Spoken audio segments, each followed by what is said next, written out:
let's get into a little bit of Tiger baseball. So, Tigers back, allegedly. So, the Tigers win 6 straight series, I believe, right? Yeah, 1, 2, 3, 4, 5, not 6. Let's not get ahead of ourselves. They win 5 straight series from the beginning of the month of August to now. From August 8th till the 24th, they've won every single series they played. With a sweep against the Astros, which I thought was the most impressive. Then you win the series at home over the weekend against the Royals, including a national broadcast game on Friday night. Like, it is good. It's good vibes in Tiger Town. Now, last night they did lose to the A's. They could still win this series, so I'm not burying them just yet. And frankly, they could lose the series to the A's. They've won this many series in a row. Eventually, you're going to drop one, right? And the A's are playing fairly good ball right now. My thoughts right now are with the starting pitching.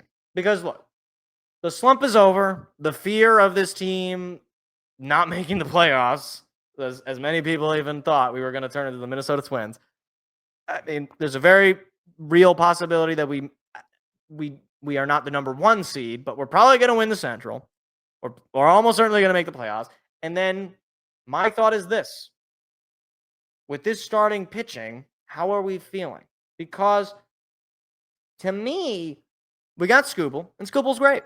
I mean, last night notwithstanding, Skubal's fantastic. He's basically, you put him on the mound, you're probably going to win the game. I mean, last week against the Astros, shutout game. It was a 1-0 win, but it was fantastic. That felt like a playoff game, where both pitchers were just dialed in. Neither team's offense could get going until the very, very, very, very last minute.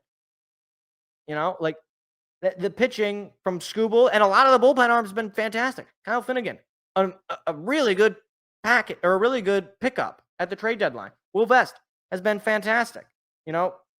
Troy Melton, he's been a godsend coming up from the minor league system and being able to give you multiple innings out of the bullpen. Now, the question comes in when we bring up some of the other starters, because there are a few of these gentlemen who, whenever I see them starting, I'm like, okay, all right, that's all right. I feel good about this. And then they pitch, and then I'm like, oh. And then you look a little deeper, and you're like, wait a minute. Can we rely on these guys in the playoffs? Because we're going to need them. Like, that goes without saying. First one is Casey Mize. Now, you look at his stats on the year. 12-4 record. 3.68 ERA. A 127 whip. 103 strikeouts. Pretty good. Pretty good. I mean, certainly for a number 2 in your starting rotation, pretty darn good. You like that. Now, it gets a little more concerning when you look at the numbers by the months. So, beginning of the season, April, success, 2.12 ERA. All right. Then you get into May, 3.80 ERA. Okay, pretty okay. Not terrible, but not amazing. Then you get to June, 2.93 ERA. All right, we're back, feeling good. Then you get to July, 6.32 ERA. Not good. Now to August. Now August is not over. 4.70 ERA. Now granted, 3-0, but 4.70 ERA in the month of August, 23 innings pitched, giving up 4 home runs in every. So he's given up at least a home run every game he's played. 241 opponent average. 19 strikeouts in 23 innings pitched. It's a little concerning, but I think he could get it together. Like, I think he could put together a string of games, and we've seen it, but basically since the month of July, he's struggled. And as you get closer and closer to the postseason, these struggles do concern you because you want your pitchers to be dominating as you get to that, right? That's where you're hoping that the starters are kind of dialing it in. The other one that is, I think, much more disappointing to a lot of people is Jack Flaherty. I mean, okay. Let me give you his game logs, because this is another one where you're like, what in the world is happening with this guy? The month of April, 3.38 ERA. Okay, pretty good. Yeah. All right, the month of May, 4.67 ERA. Not good. No, not good. Not good. Month of June, 6.84 ERA. Very not good. Very, very, very bad and not good. Month of July, 3.55 ERA. All right, that's more like it. That's more what we're looking for. And then the month of August, 6.33 ERA. I don't know what Jack Flaherty I'm going to get on a night in, night basis. And I like Jack Flaherty. He's a strikeout pitcher, and when he's on, he's on. The problem is he really hasn't had that on streak unless you count the month of July, which is funny because that was one of our worst months as far as like record goes. Like we didn't have a successful month of July, but Jack Flaherty certainly had a good month of July.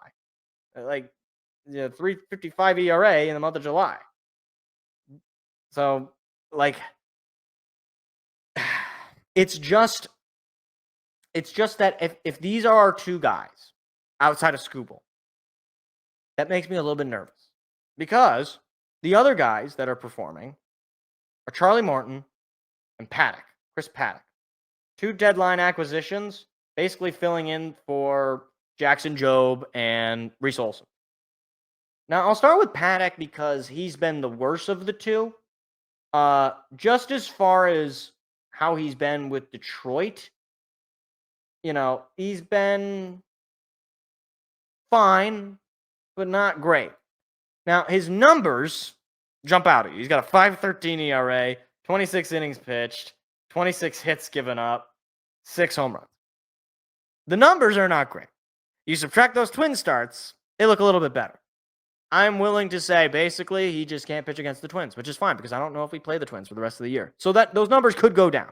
You look outside of those games against the Twins. Like, let me even just look at those games. Like, let's see. Basically, okay, plays against Arizona, right? He goes 6 innings, gives up just one run, okay, against Arizona. Then plays Minnesota. He gives up 6 runs, or he gives up 4 runs. Then he plays the White Sox. Gives up just 1 run. Goes 5 2/3. Goes against Minnesota. Gives up 8 runs.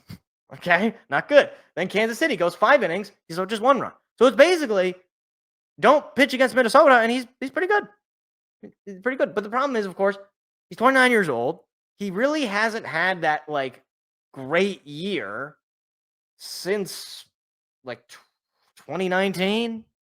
Probably his last really good year back when he was on San Diego. He's not a guy that I'm like, okay, he's on the mound. I feel good that he's going to, come in and save us. The other guy who has been much better is Charlie Morton. So Charlie Morton, in his time with Detroit, he's actually been like not even, you don't even have to like look deeper into the stats. His stats have just been good. I mean, a 3.63 ERA, 22 innings pitched, 16 total hits, 9 total earned runs. Like not bad. Like not bad. Like eating a lot of innings for you. And, game to game, there really hadn't been a whole lot of games where I was like, totally like, oh man, wow, he really got destroyed there. Like, his first game against Philly, he went 6 innings, just gave up 1 run. That was the only run of the game for most of it. The LA game, that was kind of rough, but then he comes back with a great game against Minnesota, 6 innings, no runs.